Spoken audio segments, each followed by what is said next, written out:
master mixer over here. Yeah. Wicca, scratch. Hey everyone, welcome to the first episode of the Lens Flare podcast by Ignis Umbra. I like it. Yeah. We spent a long time thinking about names, at least 20 minutes. A lot of the good ones were already taken. Yeah. So what are you going to get today? Well, we are going to, as our first episode, we are going to get into like why start a studio, what is this kind of podcast going to be about? But we're always going to be talking about a project. And in this case, the project we're going to be talking about is our recent, what I called internally in the project docs, Blade versus everyone. Blade versus everyone? Yeah, I don't know that anybody noticed that I kept putting Blade versus everyone everywhere, but yeah. No, I didn't notice that. Yeah, the core of that idea was our friend Byron really wants to. He's an award-winning actor. He's won, I think, Actor of the Year from HBO or something like that. It was a pretty cool event, and he really, really wants to be cast by Marvel as Blade, which makes me think he can never be cast by Marvel as Blade. He might be cast as another character. He also wants to be Black Panther. Yeah, for sure. He wants to be T'Challa. He wants really them does. to recast as young T'Challa. Be an amazing T'Challa, though. He is. Man. We could do a whole thing awesome. talking about him. But so he has an amazing Blade cosplay, and he has acted as Blade in a fan film. Mm-hmm. And we were like, well, let's come up with something for Blade, but I don't want to just bring people into the studio. I'm so bored sometimes with bringing people into the studio unless we're doing something fancy or innovative or cool and just taking photos. I just don't want to do that. So we were like, well, what could we do that would allow him to interact with other people? And so we talked to Courtney, and Courtney's been doing more projects with us this year, so that's super cool. She's pretty cool. And she is all about Celine. So now we've got a vampire. Mm-hmm. And then we have Sean, who really likes, he's a method actor, and he really likes those old horror movies. And I'm not sure what they call actors who play monsters, but he is definitely like a Doug Jones kind of person who, like, he wants makeup and he wants to be crazy and goofy and scary. And he's just eccentric like that. He wants to just do all the weird things and all the fun things. He just wants to be like extravagant in all the things he does. Yeah, so he wants to be extra. Nosferatu. Yes. Yeah, like those old black and white 1950s creepy, kind of version. Unfortunately, he is more funny than he is scary. He is. And I think he ended up pulling off a giant Dobby the elf. He kind of looked like Dobby. Dobby is a free elf. Yeah. Somebody gave him socks. That's hilarious. Yeah. He's our token bald guy. That's what he says, yeah. He's our TBG. Never knew that was a thing. Yeah, but maybe it's a thing, and we have one. We have one. There you go. And then we had Leiden, and we were like, Leiden, come up with something new and creative and different. And he was like, how about Wolverine? And so we were like, that's kind of a stretch. I don't know if you can pull it off, but okay. It was a different costume. Kinda. Yeah. Kinda. To be fair, Wolverine and Blade are both in the same Marvel universe, so it was fine. And then we had a couple other people. Lauren was like, I want to put fangs on and show cleavage. And we were like, we're not going to say no. We will never say no, Lauren. Who says no to those things? Yeah, I know. Not I. So that was our third photo shoot with Lauren with vampire. With fangs and cleavage. I support those things. Yeah. So that gave us a vampire. And then Kayla, which because Kayla is most known for Twitch streaming Zelda stuff. Mm-hmm. And our first photo shoot together, she's part of the team, for people who don't know. Our Ignis Umbra team. Yeah, she runs the Patreon, and she does a lot of photo shoots with us. But she mostly is known for Zelda stuff. Mm-hmm. And most people don't realize that she is a total like vampire nut. She will not turn down an opportunity to turn on fangs or put on fangs and show cleavage. She doesn't even show cleavage for almost anything else. You think about her cosplays, like they're suggestive without showing anything. The mermaid sometimes. Just depends. Yeah, our very first mermaid siren thing. Yeah. But yeah, vampire thing. She was all about it. And then we were supposed to have a Jubilee, and there is a storyline in the comic books about Jubilee, who, for the people who remember the 90s cartoons, is this Asian American Marvel mutant who... Yeah. She throws fireworks out of her fingers. And I'm in a charity with this cosplayer who plays Jubilee, and she's amazing. And she was supposed to show up, but instead she had to do schoolwork. I mean, life happens. School's important. That's very stereotypical. Yeah. Those are my people. That was sad to me because I really wanted to make this happen. People would be like, why is Jubilee a vampire? And I'd be like, read the comics. But at any rate, so we did this thing and we came up with a cool location.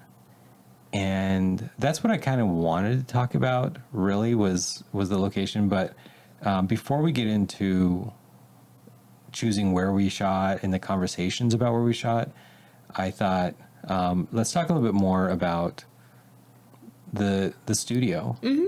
So we're filming in our studio space, which a studio is not a building, where the studio, but this go ahead. I was going to say, this is where the magic happens. Yeah, this is where the magic happens. This is our podcast recording room. It's also our cooking photo shoot room. So there's a whole little mock kitchen over there. And I say mock because you can really cook in. I mean, we've really cooked in it, but it's definitely it's a fake kitchen. It's the camera. It makes you think it's a kitchen. And then this studio also has a giant costume room that Kat manages, a makeup room that Snappy manages, my board game room, which I show off in my board game videos. It's also my video editing room, though there's a streaming computer right next to me that also you can edit videos on. And then there's a 3D printer. There is a 3D printer and a Cricut, embroidery machine, sewing machine. I'm so proud that you called it a Cricut. I know. I still think it should be a Cricut. He drives me crazy. Entrance room, and there is a photography room with automated paper rolls, so you can hit a button and push down black paper, green paper, white paper. It's pretty cool. Yeah. So that's our studio space, but we really started this studio 3 years ago now. Yeah, it's been about 3 years. Yeah. And to go from being in the game room, remember we started and it was literally oh, hey, we're just going to push everything out of the way in the living room area. It was so cramped. So cramped because it was such a tiny room that wasn't supposed to be a room anyway, because it was supposed to be a garage, right? Well, wait. Before that. At the house? Before that, it was in the... Oh, it was in the garage first, wasn't it? Oh, sorry. Before that, it was in the giant room, but it was where we played board games and hung out. Okay. So we did the first photo shoots. Remember, I had the paper on the wall, and it would be and all the lights and everything. And it would be when we would be playing board games and stuff, you would just be we'll just move around the light stands or just don't crumple the paper or whatever. Oh, yeah, that got a little annoying. Yeah. So to go from that to the garage, and yeah, I took my office, which was a converted third bay of the garage. Mm-hmm. That was way too small and super frustrating. And then to go to the garage, and the garage actually did pretty well, but it definitely, there's just limitations of that space. And to go from that to a physical location over the course of the last 3 years. It's been a big series of changes, but sometimes I think about like, well, why? Because you don't have to start a studio to take photos. No. Like our friend Eric, he just takes photos. I mean, he just goes everywhere, or he just borrows other people's sets. Like, oh, they have a cool kitchen. Can I borrow your kitchen? Yeah. And that's definitely always like, that's an option for sure. But also you'd have to network. You'd have to know people. He knows us. So he uses our space a lot. That is true. But I think it's hard to do anything on a consistent basis if you don't set aside an actual spot like this. Like we've tried to do numerous podcasts, and it was always like a 4-hour project just to set up for the podcast. Oh yeah, because we'd have to take the bins out, we'd have to set the things up, the lights, the cameras, the little sound mixers. Like, where are the headphones? I don't know. Yeah, the cable, and then sometimes the cables stop working because you constantly the microphone cables? Yeah, you loop them up, and then you start hearing this weird hum, and you're like, where's this hum coming from? It's like, it just died. They're so sensitive. Yeah. So having a room designated for podcasts is so much better. Like we let other people record here, and to have them record on, 2 days ago, and then to be able to record ourselves. And it was like basically like no additional work. All it is just improving it. It was like, well, what did I learn off of last time? And what can I do to make it better? And I think that's the biggest thing, is just to try not to get too depressed about what goes wrong, and instead think, what did I learn and how can I make this better next time? And I love that about us, because we started from just like the lowest of the things, and then we've progressively gotten better and better and more knowledgeable about whatever we're doing.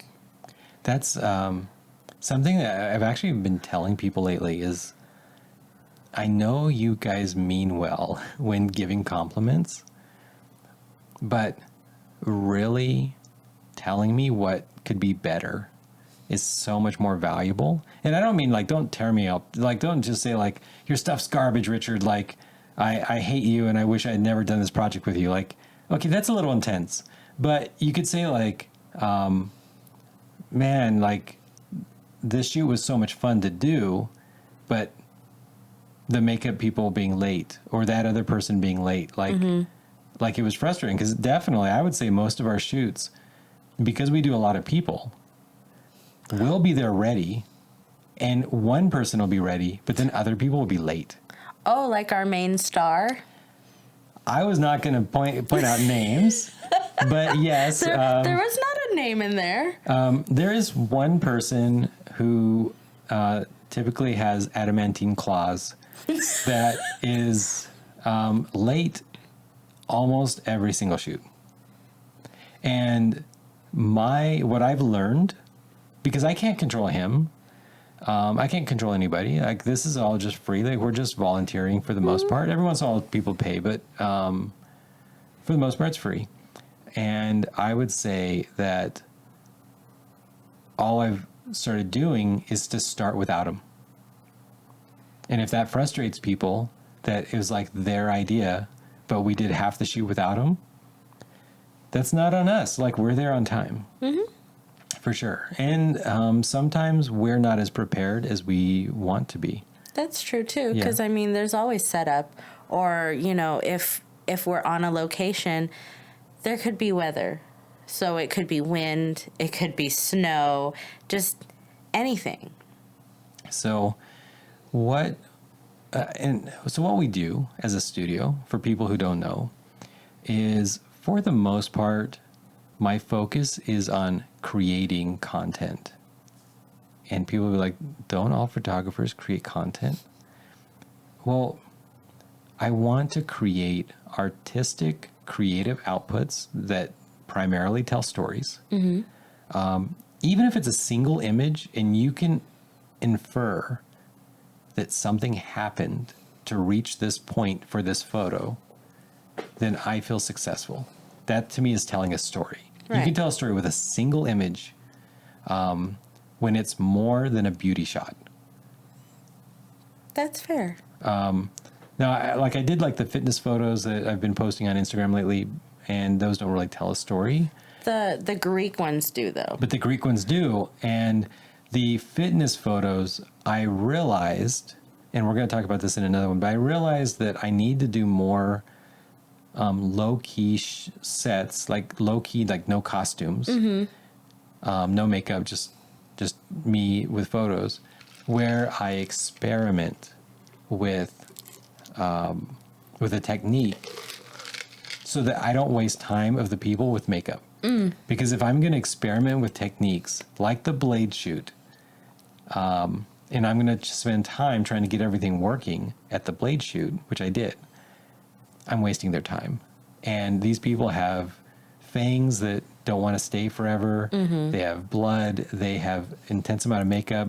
The sun itself, there's only so much light outside. Some of them have the fake nails on. Some of them have fake nails that don't want to stick forever. Yeah, I don't want to practice on them anymore.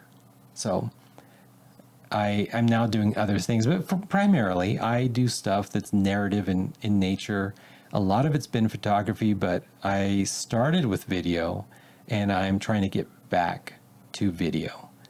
And we do take commissions, so people can pay us to do things, but primarily I don't take commissions. Like, this is me creating content, and the people on Patreon and YouTube and stuff, like, those basically support our missions. Our artistic endeavors. Yeah. So that's what we do as a studio. We do a lot of photography, but again, like I said, I'm also going to be doing video. This camera that we're on right now, it can shoot an 8K video. So I really want to really stretch the bounds of what we can do and really make some cool, crazy things. But also I'm trying to do more practical everything. So I'm trying to look at inspirations from the 80s and things of how did they make movies before they had cool digital techniques and special effects and things. And I just feel like if we master the technique of making videos in camera, making films basically in camera, of course it'll be creative cuts, but we make it in camera, then when we get somebody on board on the team who does special effects, or somebody on the team that or maybe we're making enough money that we can pay for special effects that are digital in nature, then it's gonna be that much better. But we've wasted time making content that only would look good with digital effects, and I don't like it. It's a waste of my time. That's fair. So I actually don't know how many minutes we're at. Yeah, me too. What does it say? It says 2 hours and 40 minutes. I feel like that's been 20 minutes. So let's wrap up talking about the location for the blade shoot, and then we'll stop this here, and we'll keep talking for a bit and put that up on Patreon? On Patreon. But so we'll put the whole uncut video on that. But for you guys, this is our episodes are going to be about 30 minutes. So the location, Blade involves guns and swords, and Celine involves guns and swords, and there can be a lot of blood in a vampire shoot. Yeah, we didn't want to get in trouble for any of that. Yeah, and we don't want to pay anything for that's a set fair. location or a permit or something.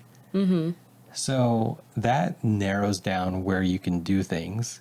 You can either go out into the middle of the desert, which is totally fine. It's public land, and we're not using real guns here. This is plastic guns that we do not want to have. These are airsoft guns, but we don't want those orange things because it's ugly, and it's fake. Yeah. So this is not a convention. We're not at a convention, so we're out in the middle of nowhere. We're not hurting anybody, and we're not using real guns. So at the same time, there can't be too many other people because we don't want them calling cops. Right.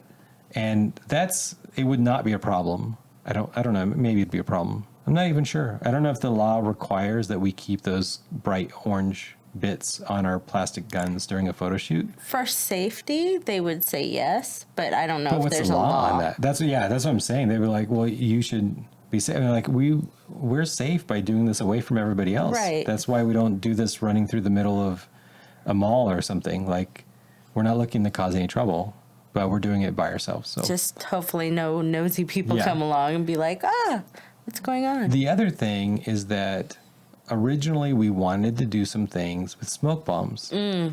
And with the amount of wildfires in California and the amount of problems in the wildfires in the mountains here outside of Las Vegas, Clark County has had, as far as I know, a no fire policy, which may or may not include smoke bombs, but I think it does include them because they're incendiary. I don't know that they could. I mean, something could go wrong and they could start a fire, I guess. And so the policy right now, I think, is $10,000 fine. Oof. And I didn't want to risk that. So I was like, I'm not willing to use these smoke bombs while this policy is in effect in Clark County. Right. So we looked at neighboring counties to figure out, okay, where would it be allowed? We're still going to be safe. If we use smoke bombs, we're going to have either water or fire extinguishers because that's the last thing we want, is to be on a news article that we were doing a photo shoot and started a 10,000 acre fire or something ridiculous. Oh, that'd be awful. Yeah. So no, that's not us.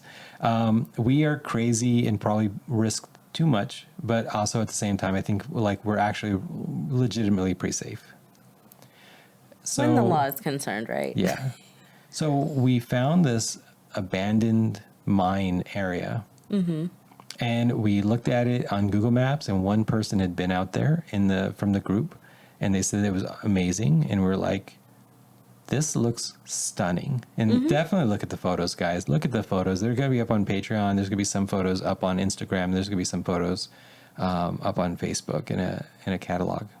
Catalog? Folder? What is it? It's a catalog, right? Catalog. Yeah. Or are you talking about carousel? No, the collection. What is it? Oh, yeah. It's a catalog on Facebook. This location is amazing. It is so good. And I was like, okay, wait a minute. Now, we tried to do a cool location before, and we drove out, and park rangers almost arrested us and thought that we were burying dead bodies out there. That so was we'll have a whole great episode story about on that. that. Yeah, we'll have an episode about that. That was an awesome story. Yeah. But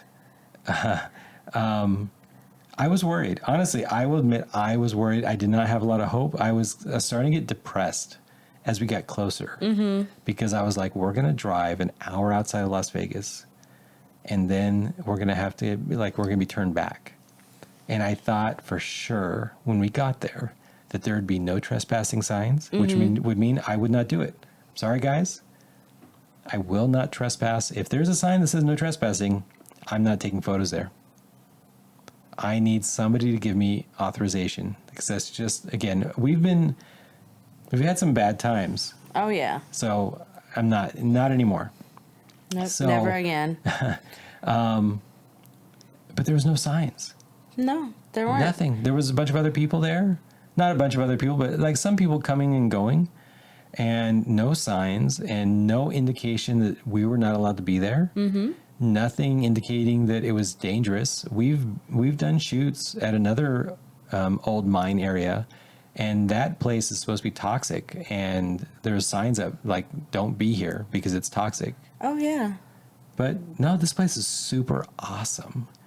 And the only thing is that I wish we had gone before, because it took a long time while being there to scout and to figure out where do we want the photos, and And the great areas to go. And we didn't get all the good areas, and we wasted time in areas that weren't as good. And we didn't know where to put the lights and the perspective. And that is something that if a photographer or a cosplayer or somebody who does, and everybody's going to take photos at some point, they're going to get engaged, and they're going to want to go somewhere cool for their engagement photos or whatever.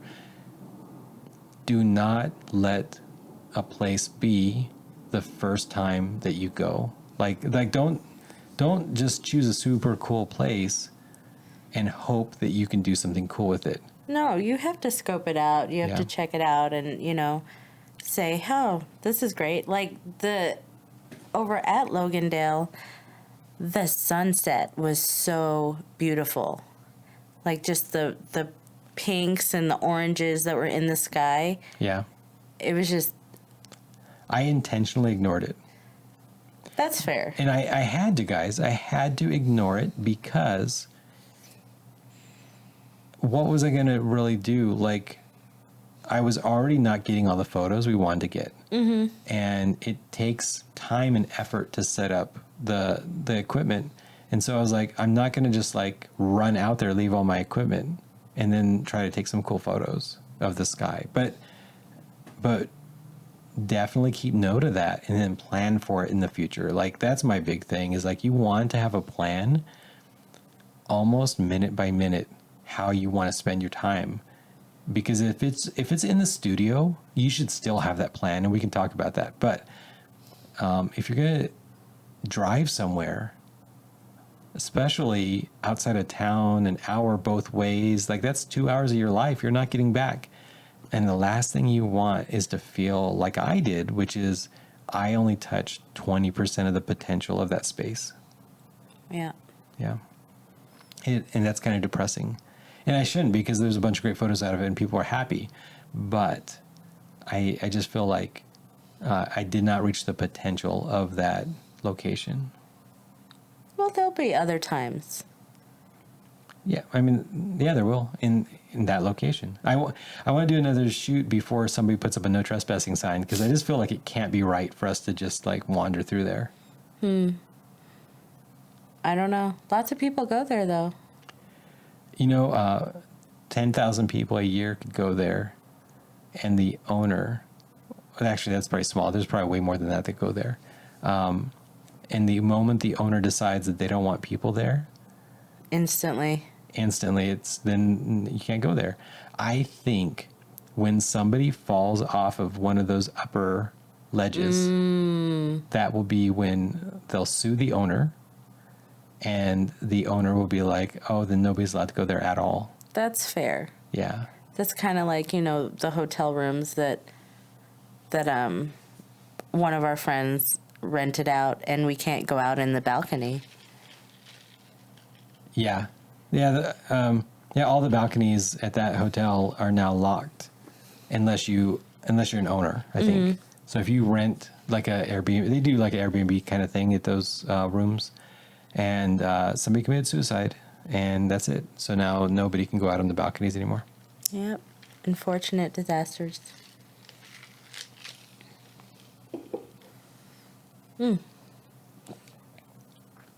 Apparently, she was going to wait until I finished drinking. Sorry.